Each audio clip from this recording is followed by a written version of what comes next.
At 5, a warning for parents who let their kids use the YouTube Kids app. Pranksters are now manipulating YouTube to get violent and sexual cartoon material to show up on your kid's screen. Si on veut créer un compte YouTube Kids, il faut obligatoirement passer par un parent pour qu'il configure le compte pour son enfant. Par exemple, là, je suis en train d'essayer de créer un compte en disant que je suis un enfant et ça ne fonctionne pas. Je clique ensuite sur je suis un parent, je rentre une année de naissance un peu au hasard, me connecte grâce à mon compte YouTube, crée le profil d'un enfant imaginaire, disons Félix, 3 ans, et me voici avec un accès complet à YouTube Kids et à ses millions de vidéos. Et avec ceci, toutes ces horreurs. 2017, la chaîne pour jeunes enfants qui fait fureur sur YouTube Kids du nom de Webs and Tiara, qui met en scène principalement les personnages d'Elsa dans La Reine des Neiges et de Spider-Man dans des vidéos complètement dérangées et bien trop suggestives, se voit exposée au grand jour.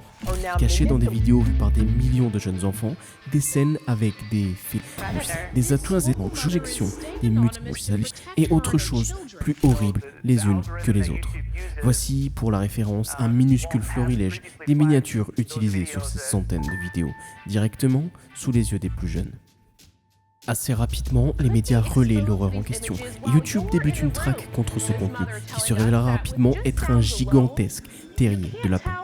Des dizaines et des dizaines de chaînes YouTube similaires postant des vidéos avec des titres attirants comme par exemple Comptines pour enfants, Apprendre les couleurs ou encore Découvre l'alphabet avec Spider-Man. Des miniatures très suggestives comme on a pu le voir plus tôt et toujours la même folie, les personnages préférés des plus jeunes dans des situations absolument inappropriées et ce dans plusieurs centaines de vidéos. L'Elsa Gate venait d'être exposée au grand jour. Juin 2017, YouTube réplique, part à la chasse contre l'Elsa Gate et beaucoup de chaînes YouTube se voient terminées. Et quand je vous parle d'un gigantesque terrier de lapin, en novembre de la même année, YouTube annonce publiquement avoir supprimé plus de 270 chaînes YouTube et retiré plus de 150 000 vidéos et bloqué au passage les commentaires de près d'1 million de vidéos. Ceci notamment dû à des commentaires de prédateurs sexuels et de leurs déviances associées. Bref, c'est dégueulasse, mais YouTube a vraiment fait un effort pour contrôler tout ça au fil des dernières années. Notamment, ils ont augmenté le nombre de modérateurs à 10 000 et tout doucement, l'Elsa Gate s'est essoufflée. Mais je peux vous garantir que c'est loin d'être la fin des horreurs que l'on peut trouver sur YouTube Kids. Et d'ailleurs, l'Elsa Gate 2.0 est de retour. Installez-vous bien confortablement parce que j'ai tout enquêté pour vous. Je vous souhaite la bienvenue dans Mysteria.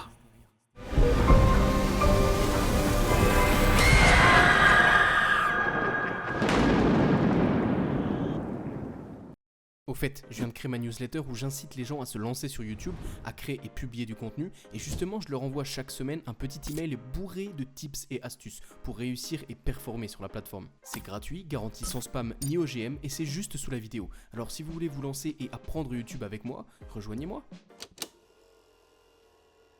Avant d'aller plus loin, je dois vous expliquer 3 choses. Premièrement, pour faire apparaître sa vidéo dans YouTube Kids, c'est une simple boîte à cocher lors de la mise en ligne sur YouTube. Deuxièmement, YouTube Kids est une réplique de YouTube, avec les mêmes comptes, les mêmes vidéos, mais filtrées avec uniquement les vidéos marquées comme « pour les enfants », avec le processus que je viens de vous expliquer.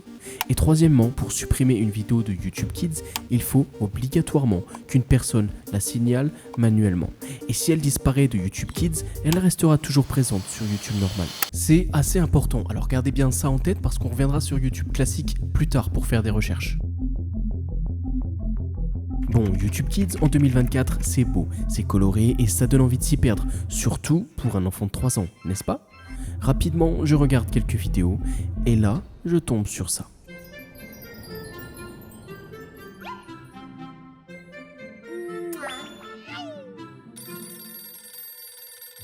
Stacy, will you marry me? I will. Dad, I'm getting married.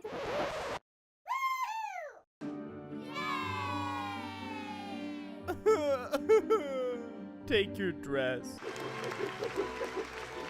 Fantastic. Do you take Stacy as your wife? Yes, I do. Stacy, do you agree? Yes, I do. Dad, Certes, c'est en anglais, mais c'est quand même vachement glauque quoi. Donc cette petite fille de 5-6 ans tout au plus reçoit un coup de téléphone qui lui dit qu'elle va se marier. Son père lui achète une robe et après quelques minutes, elle se marie à ça. Et apparemment le prêtre c'est ce gros ours flippant juste là. Ok, soit, vraiment pas approprié pour une enfant de 3 ans, mais continuons. Je décide donc de naviguer un peu sur les vidéos à droite, sur les prochaines vidéos, et je tombe sur ça.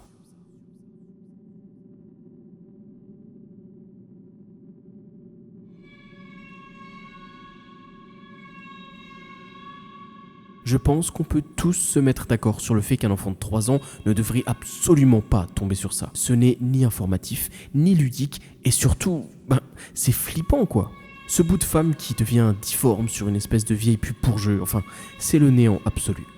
Et pourtant, sans trop forcer, un enfant de 3 ans qui se lance gaiement sur YouTube Kids va forcément tomber sur ce genre de contenu, surtout au début.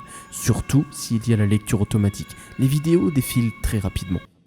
Et justement, à ce moment-là, je l'ai laissé, la lecture automatique, et j'ai fait défiler les vidéos. Et mon âme s'est faite absorber par YouTube Kids. Des vidéos avec des enfants, avec des scénarios d'adultes, des choses improbables, des vidéos avec des cuts chaque seconde, des effets visuels et sonores non-stop, le tout sur des musiques hyper stimulantes, bref, rien pour un enfant de 3 ans.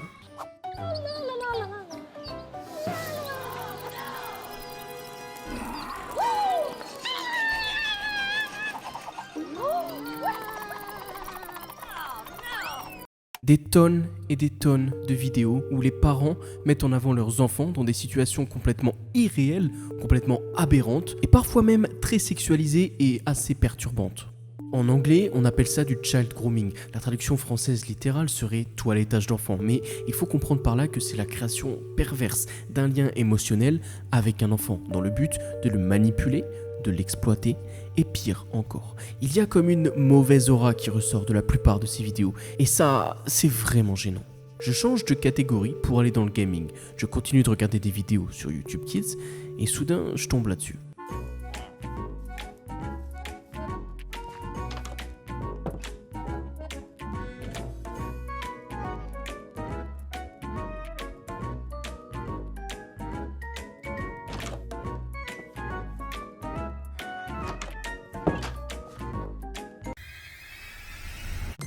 La de terrifiante lune de Zelda Majora's Mask. Alors que la musique entraînante s'arrête soudainement, la personne sort de sa maison. C'est la nuit et c'est presque un screamer à 3 ans ça, non ? Bon, du coup, on vient de parler de Minecraft et je vais en profiter pour faire ma transition.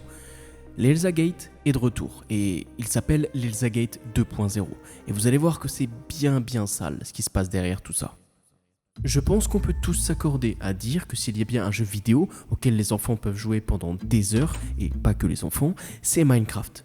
C'est d'ailleurs un jeu qui compte plus de 160 millions de joueurs actifs en ce moment même. Autant dire que tout le monde en a déjà au moins entendu parler une fois.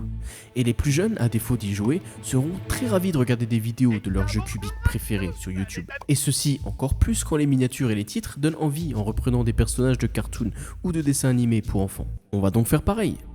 Ho ho ho! Welcome to a new episode of the Amazing Digital Circuit. Joy and laughter. Go! Let's go! Hey, Pomni, guess what's coming? I'm gonna steal your pants. Ha ha ha. Oh, really? And what if I steal yours first? Mwahaha! Pomni, you have no reason to be upset. We're your friends, and your clothes are already dry. Get dressed. Whoa! Easy peasy! Up! Oops! Everything's great.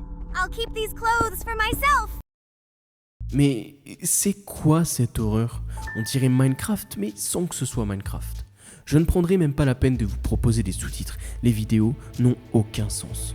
On y retrouve toujours les mêmes personnages qui se baladent dans des pseudo-mondes Minecraft, probablement quelque chose qui a été fait par de l'IA en masse, et les commentateurs ne font que de raconter des conneries pendant des dizaines et des dizaines de minutes.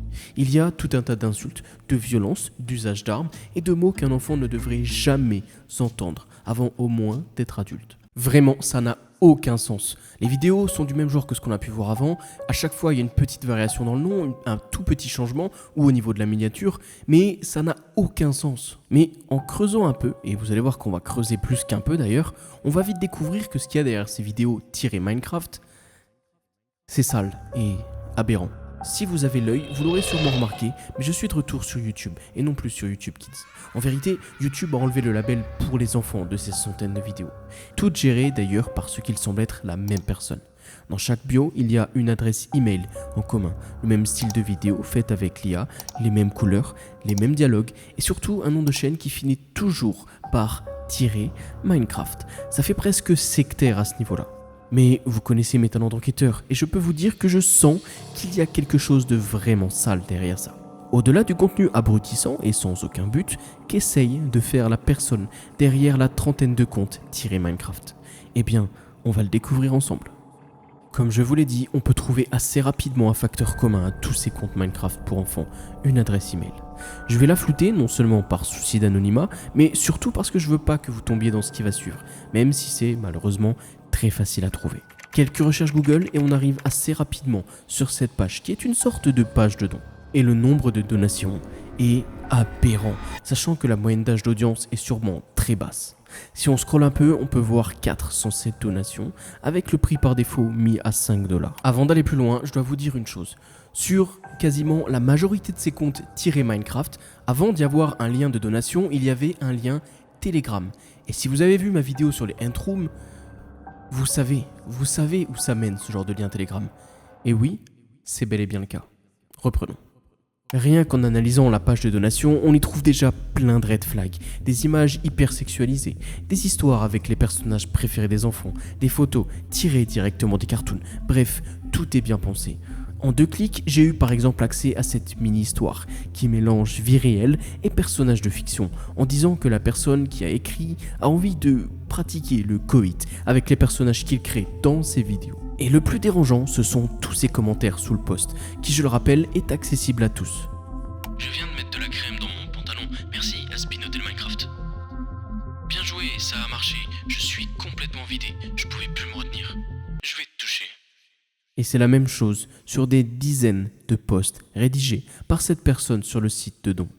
Et d'ailleurs, en plus de pouvoir faire un don, il y a aussi une page d'abonnement. Et pour 5 $ par mois, on peut accéder à des chatrooms privés et à du contenu moins de 18 pour adultes donc.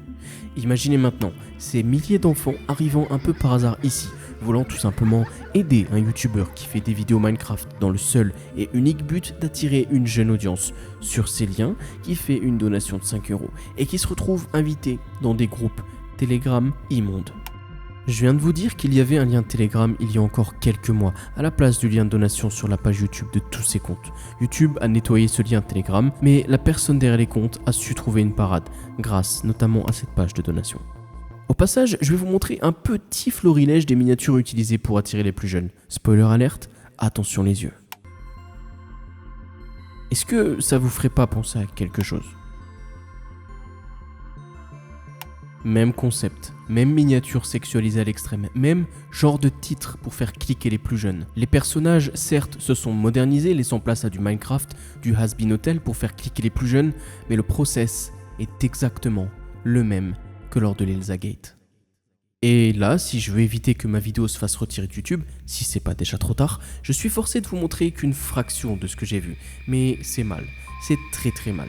C'est triste, mais l'Elsa Gate est de retour. Il y a des gens mal intentionnés qui veulent mettre leurs vidéos dérangées sur YouTube Kids, par exemple en utilisant des miniatures et des titres qui passent les robots YouTube, qui analysent les vidéos. Et il y a des gens à l'inverse qui ne veulent pas mettre leurs vidéos sur YouTube Kids, mais qui voient quand même cette dernière mise à disposition et aux yeux de tous les plus jeunes. Car par exemple, il se peut que les robots YouTube auraient qualifié cette vidéo de faite pour les enfants, malgré tout, et la poussent de force sur YouTube Kids. Dans cette catégorie, par exemple, je peux vous proposer une vidéo de Dubus Goobus, postée sur YouTube Kids en 2022 au même moment, car notée comme dessin animé pour enfants par YouTube. La vidéo, qui commence certes comme un cartoon jovial, se termine sur le protagoniste qui va recevoir un orteil par la voie postale. Et bien que ce soit en cartoon, ça reste très graphique, et ça peut être dérangeant pour les plus jeunes. Bon, alors Dubus Goobus, c'est un youtubeur très talentueux qui fait ce genre de cartoon, mais il est connu pour faire des choses moins de 18, donc rien à voir avec des choses qui devraient être présentes sur le YouTube Kids. Et le plus étonnant dans ce dérapage, c'est que la vidéo a été approuvée manuellement pour figurer dans YouTube Kids. Dubus Goobus n'a évidemment pas coché la case « fait pour les enfants ». Dans le même genre, je pourrais vous parler des Soviet Cartoon USSR Collection. C'est une série de cartoons sombres avec une esthétique léchée mais qui n'est pas du tout fait pour les enfants. On peut y trouver, par exemple, comme dans ce cartoon, une jeune fille qui se fait mettre dans une marmite par un géant, se fait assaisonner et on comprend assez rapidement qu'elle va finir par se faire manger. Sur leur chaîne, il y a des dizaines et des dizaines de cartoons du même genre, mettant en scène soit des choses dangereuses ou alors des événements qui pourraient donner de l'anxiété, même à un adulte avéré. Et attention, loin de moi l'idée de dire que ces cartoons sont pas bien, au contraire, il y en a même certains qui sont plutôt sympas à regarder et qui se laissent même suivre. En revanche, c'est pas du tout adapté pour des enfants de 3, 4 jusqu'à 12 ans et ça n'a pas sa place ici. Mais malheureusement, ils sont passés à travers les filets tout simplement des robots de YouTube Kids. Seulement, ils ont été propulsés automatiquement par la plateforme de YouTube à YouTube Kids et si un enfant tombait là-dessus, ça pourrait faire des ravages. Dans le même genre, on a vu au fil des années plusieurs vidéos arriver sur la plateforme suite à une mauvaise analyse de YouTube. Des cartoons gore, des parodies pour adultes et autres joyeusetés. C'est grave car le contenu peut être choquant pour un enfant. Mais à la limite, ce n'est pas la faute des créateurs, c'est une erreur de jugement de la part de YouTube, due le plus souvent à un manque de vérification. Mais ce qui va arriver juste après, et ce que je vais vous parler, est tout bonnement terrifiant. A l'inverse des erreurs de jugement de YouTube, il y a des personnes qui font manuellement forcer leurs vidéos sur YouTube Kids. Elles vont créer des vidéos à l'apparence enfantine, par exemple elles vont y mettre une miniature avec un cartoon, elles vont y mettre un titre comme Comptine, tout ça dans le but de tromper les robots et de passer sur YouTube Kids. Et dans ces vidéos en apparence enfantine, ils vont mettre des éléments absolument terrifiants, du moins de 18 qui n'a rien à faire là-dessus.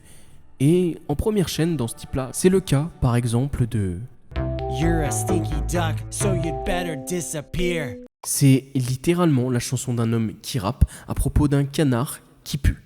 La musique commence super normalement, presque comme une comptine pour enfants, ce qui lui a donc valu d'ailleurs sa place sur YouTube Kids. Et après 1 minute 50, eh bien, écoutez plutôt. The duck waddled home and he stared in horror. An eviction notice, it hanged on his door. Oui, dans la chanson, le canard rentre chez lui et va se faire virer de sa maison par un huissier de justice, car son odeur est trop forte. La chanson tourne autour d'autres animaux qui se moquent du canard et le moquent justement à cause de son odeur.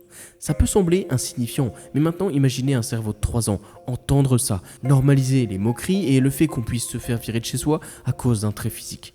La métaphore est très mauvaise. Dans le même genre, on retrouve le créateur Toys in Japan qui a posté un total de 215 vidéos. Les vidéos sont toutes les mêmes. On y retrouve toujours une main ou alors 5 personnages qui sautent sur un lit et ça n'a absolument aucun putain de sens. On va retrouver des personnages soft comme par exemple Winnie l'ourson ou les mignons et la vidéo suivante on va se retrouver par exemple avec 5 fois la tête d'un certain chancelier allemand moustachu qui fait des mimiques.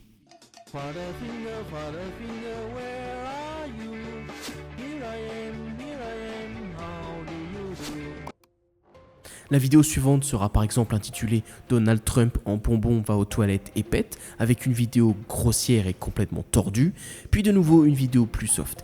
Et c'est exactement comme ça que Toys in Japan a réussi à mettre un pied dans la porte de YouTube Kids, avec des vidéos camouflées par exemple comme Apprends les couleurs avec Winnie l'ourson, puis l'enfant de 3 ans tombe sur la vidéo en question, et un peu plus tard, tombe sur ça.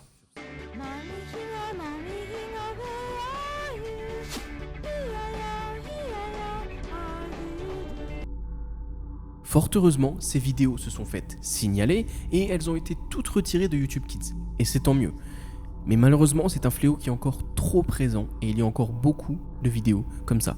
Par exemple, au hasard, je vous présente le genre de contenu que met en ligne la chaîne japonaise Picture Book Country, avec par exemple cette vidéo qui montre tout simplement un humain avec une tête de chat qui défèque devant la caméra. C'est en cartoon certes, donc ça passe, mais on voit du sang et toutes sortes de fluides. Et la miniature, regardez, sérieux quoi. Et si, à partir de cette vidéo japonaise, on laisse la lecture automatique, on s'enfonce dans un puits sans fond de vidéos mal intentionnées. Au menu, fluide en tout genre, piqûres, comportements déplacés, mots grossiers, mais toujours avec cet aspect cartoonesque et des titres tout mignons pour que ça passe les portes d'entrée de YouTube Kids. Bon, jusque-là, on a vu pas mal de choses tordues et malsaines. Mais si on parlait à présent des choses vraiment faites pour les enfants, le contenu, tout simplement moins de 3 ans, le contenu pour les enfants, vous allez voir que c'est pas toujours forcément mieux. Prenons Cocomelon par exemple, la chaîne YouTube pour enfants la plus connue au monde. Cocomelon, c'est 130 millions d'abonnés et des heures et des heures et des heures de vidéos. On y voit souvent plusieurs jeunes personnages dans des situations du quotidien sans aucun but. Et des chaînes comme Cocomelon, il y en a à la pelle. Kids TV 123, Little Baby Bum, PBS Kids, Nursery Rhyme, Ryan Dolls Review, Pink Fong, Chouchou TV et des dizaines d'autres, qui représentent des millions d'heures de vidéos faites pour tout simplement absorber les plus jeunes devant, avec des musiques, avec des sons et des effets. Ces vidéos, pour la plupart, n'ont absolument rien d'utile et elles ne sont pas éducatives et sont toujours hyper stimulantes, surtout pour un petit cerveau de 3 ou 4 ans. Mais vu que quelqu'un doit bien le faire, j'ai encore une fois laissé tourner la lecture automatique pendant plus d'1 heure. Et c'est terrible. 95% du contenu est abrutissant, il n'y a aucun sens, c'est vide, c'est juste des flashs, des couleurs, des musiques entêtantes, si je puis dire comme ça, et ça fait mal. Enfin si, quand je dis que ces vidéos n'ont aucun but, ce n'est pas totalement vrai. Le but est que les enfants soient hypnotisés par les vidéos, laissent leur téléphone ou leur tablette sur YouTube Kids tourner en mode autoplay, pendant que les créateurs de contenu derrière ces vidéos s'en mettent plein les poches. Plus de contenu, vide de sens, plus d'enfants qui regardent, plus de vues, plus d'argent et plus de contenu. Et c'est un cercle infernal inarrêtable qui est lancé. Il y a bien la catégorie apprentissage qui, de toutes, est peut-être la plus intéressante. Par exemple, on peut y trouver des vidéos plus légères, comme du bricolage, ou des activités ludiques à faire pour les plus jeunes. Je pense notamment aux chaînes Comment dessiner, qui sont vachement cool au final, et qui apprennent quelque chose d'utile aux enfants. Bref. Est-ce que vous vous rappelez quand je vous ai dit que les commentaires sur YouTube Kids étaient désactivés? Maintenant, je vous invite à me suivre sur le YouTube classique. On va visionner quelques vidéos pour enfants, et vous allez vite comprendre pourquoi c'est le minimum à faire que de désactiver les commentaires. Et maintenant, les amis, je vous propose qu'on rebascule sur le YouTube classique, comme je vous en avais parlé au début de la vidéo, parce que sur 10 enfants, si 5 vont regarder YouTube Kids, 5 vont regarder YouTube classique pour du contenu pour enfants, qui est tout aussi présent, bien sûr. Et du coup, c'est parti. Et là où certains parents avaient pour habitude de dire « mets tes enfants devant la télé si tu veux 1 heure de calme », ça pourrait assez facilement évoluer à « mets tes enfants devant YouTube Kids avec une tablette et ça durera jusqu'à la fin de la batterie ». Bon, disons que notre enfant adore Bob l'éponge et qu'il se décide à chercher un épisode qu'il n'a encore jamais vu sur YouTube. Je cherche Bob l'éponge épisode spécial et... ok, je vais cliquer sur la miniature la plus soft qu'il soit.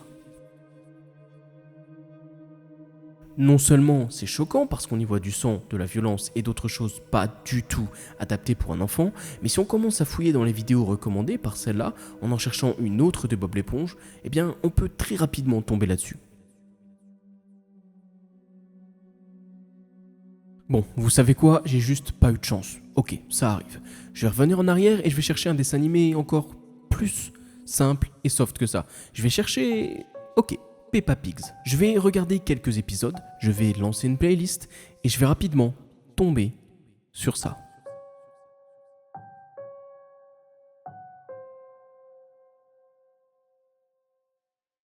Oui, ça, c'est Peppa Pig.